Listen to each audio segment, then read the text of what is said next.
സംസ്ഥാനത്തെ സ്കൂൾ പാചക തൊഴിലാളികൾക്ക് ഏറെ ആശ്വാസം നൽകുന്ന ഒരു സുപ്രധാന തീരുമാനമാണ് സർക്കാർ പ്രഖ്യാപിച്ചിരിക്കുന്നത്. മുൻ മാസങ്ങളിലായി ലഭിക്കാനുണ്ടായിരുന്ന ഓണറേറിയം കുടിശ്ശിക ഇനി ഘട്ടം ഘട്ടമായി നൽകാനാണ് സർക്കാർ തീരുമാനം. കൂടുതൽ അറിയാം ഓൺലൈൻ മലയാളത്തിലൂടെ. അതിനു മുന്നേ ചാനലൊന്ന് സബ്സ്ക്രൈബ് ചെയ്യാൻ മറക്കല്ലേ. കഴിഞ്ഞ മാസത്തെ ഓണറേറിയം ലഭിക്കാത്തതിനാൽ സ്കൂൾ പാചക തൊഴിലാളികൾ വലിയ പ്രതിസന്ധിയിലാണ്. ഏപ്രിൽ മെയ് സ്കൂൾ അവധിക്കാലത്ത് ഇവർക്ക് 2000 രൂപ വീതം സമാശ്വാസ വേതനം മാത്രമാണ് ലഭിച്ചത്.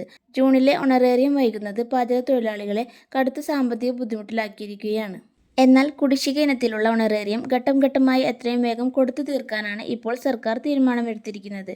സംസ്ഥാനത്ത് സ്കൂൾ ഉച്ചഭക്ഷണ പദ്ധതിയുടെ ഭാഗമായി പ്രവർത്തിക്കുന്ന ആയിരക്കണക്കിന് പാചക തൊഴിലാളികളാണ് ഈ തീരുമാനത്തിൽ ആശ്വാസം കണ്ടെത്തുക. സംസ്ഥാനത്ത് സർക്കാർ എയ്ഡഡ് സ്കൂളുകളിലായി 13,317 പാചക തൊഴിലാളികളാണുള്ളത്. LDF സർക്കാർ ഇവരുടെ പ്രതിദിന ഓണറേറിയം 650 രൂപയിൽ നിന്നും 675 രൂപയായി വർദ്ധിപ്പിച്ചിരുന്നു. എന്നാൽ വർദ്ധിപ്പിച്ച നിരക്കിലുള്ള തുക ഇതുവരെ നൽകിയിട്ടില്ല.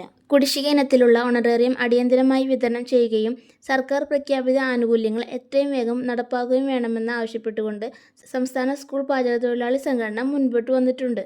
300 കുട്ടികൾക്ക് ഒരു പാചക തൊഴിലാളി എന്ന അനുപാതം നടപ്പിലാക്കൽ, തൊഴിലാളികൾക്ക് യൂണിഫോമും തിരിച്ചറിയൽ കാർഡും നൽകൽ, വിരമിക്കൽ പ്രായം 65 വയസ്സാക്കൽ, വിരമിക്കൽ ആനുകൂല്യങ്ങൾ എന്നിവ സംബന്ധിച്ചും ഉടനടി തീരുമാനമുണ്ടാവണമെന്നാണ് സംസ്ഥാന സ്കൂൾ പാചക തൊഴിലാളി സംഘടനയുടെ ആവശ്യം.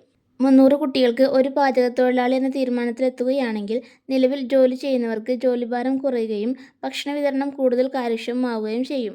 ഈ വിഷയത്തെക്കുറിച്ചുള്ള നിങ്ങളുടെ അഭിപ്രായം കമൻറ്റിലൂടെ അറിയിക്കൂ. ഇത്തരം ഏറ്റവും പുതിയ വാർത്തകൾക്കായി ഓൺലൈൻ മലയാളം സബ്സ്ക്രൈബ് ചെയ്യാനും വീഡിയോ ലൈക്ക് ആൻഡ് ഷെയർ ചെയ്യാനും മറക്കല്ലേ. Thank you for watching.